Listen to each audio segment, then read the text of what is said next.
Hi, I'm Reddman, and I avoid warranties, usually. But today, instead of dealing with hardware, I'm going to go in and do a little bit more software glitching stuff. And in order to do that, I'm going to revisit a game that we've done on Game.Hack before, and that's Super Mario Brothers. Yes, we all know Mario. He's been around the block, around the world, and even around the galaxy. But today we're going to focus on the original adventure. Now, I love Super Mario Brothers, the original. And each time I play it, I find new glitches and new timing tricks in order to get me through the game. But who would have known that Mario himself could perform the vaunted double jump? Now, double jumping has been around in video games for quite some time, especially in platformers, and even in some first-person shooters such as Unreal Tournament 2004.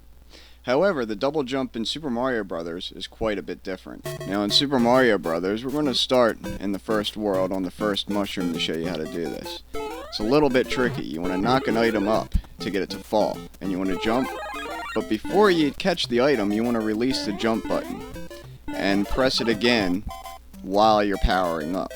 And we'll show you again right here. Jump, release before you get the item, and hold jump as you hit the button. So, knock item up, jump, release, hit the button again while you're powering up, and you will double jump. Now, this is actually useful in some places other than just being cheeky like I'm going to show you here. Here I'm going to just double jump backwards onto the lift.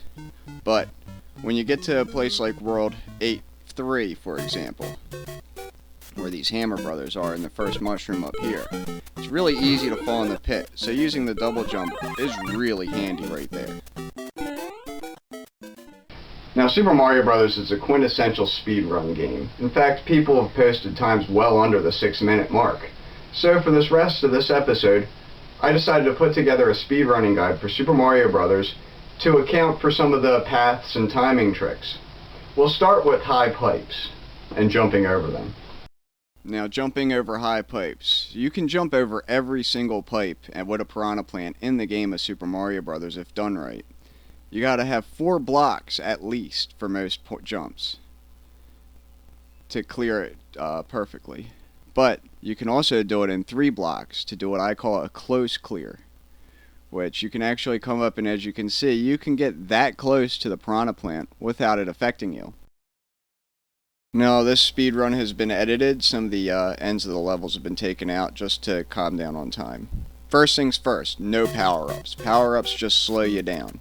They take 1 or 2 seconds for you to get the power up. You want to go to this first pipe down and jump over the coin so you can get into the pipe to go back up faster.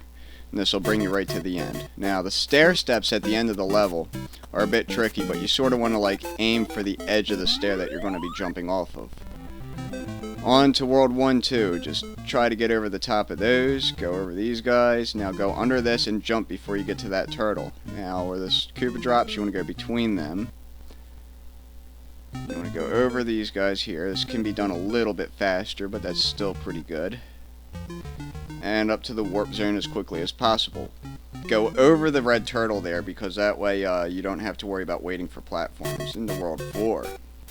Just keep moving. Just keep moving, because this guy can't really do anything to you unless you wait and have him put out. There is a 1-up over those 4 blocks, but don't real worry about it if you're doing speed runs.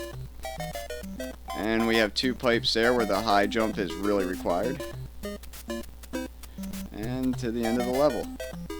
Still not too good on those stair step blocks. On to World 4-2. Just keep moving here. Go for the center guy. And hit up to the pipes to the warp zone to World 8. And time-saving tip there is to jump right off the edge of the block up to the top there to get to the vine. And here's some coins. We're not even really worried about them. We're going to go up the steps again and over to World 8. It's real easy to overrun that. Now, World 8 is a clusterfuck. You want to keep moving immediately. And just watch my patterns here. That's about the best thing I can say. Late jumps over these pipes are really good so you don't get killed by those Koopas. the short jump. Go under that guy, go over these guys. Now, the inset shows a faster way to get the star. On this run, I didn't really do it too well because I was just trying to get through it. Jump, skip the center pipe, keep going, up to these blocks. Again, jump off the edge of the stair step block to go quicker. This level is just practice and memorization. That last pipe there after the 3 turtle shells is incredibly difficult and takes a lot of practice. World 8-2. Go under this guy. Follow these patterns exactly and you will not die. Move correctly, do not die.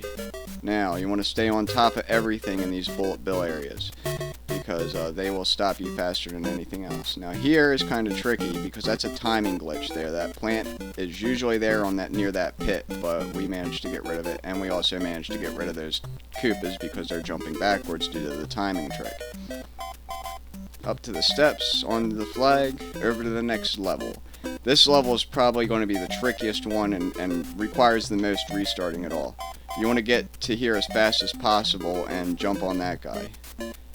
Just jump on him. The hammers usually won't affect you. On the second Hammer Brothers, if you time it right, go into the center. Now you want to early jump and late jump the Hammer Brothers on the ground. Same thing there. Just stay right in the center of them. And onto the castle level. The fastest way I found to get down the castle stairs is to run back and jump forward over the pit of lava. Now, to remember the warp pipes is kind of easy. It's always after a pit. And there's a glitch where the plant disappears. Again, this is a second area. We can easily do this. You keep falling. See, there's the pit of lava, which means that's our pipe right there. This next area full of the cheaps, just keep your ass moving and they won't really affect you too much. Pit of lava, there's the pipe. Into the underwater section. The underwater section is kind of tricky and takes a good bit of practice, but the best thing is to stay high here, drop down onto this part, and go underneath of that. It won't affect you if you're small. Into the last pipe. Now, to kill Bowser, you want to start at this pipe, run back, jump to the center of the pipe, jump to the corner of the block, underneath the fireball, wait till the axes come out, and then just jump between him and the axes. That takes a good deal of practice to get down, but I'm sure that a little bit of practice, a little bit of work, we could all do this sort of thing, right? Now let's put up some record times.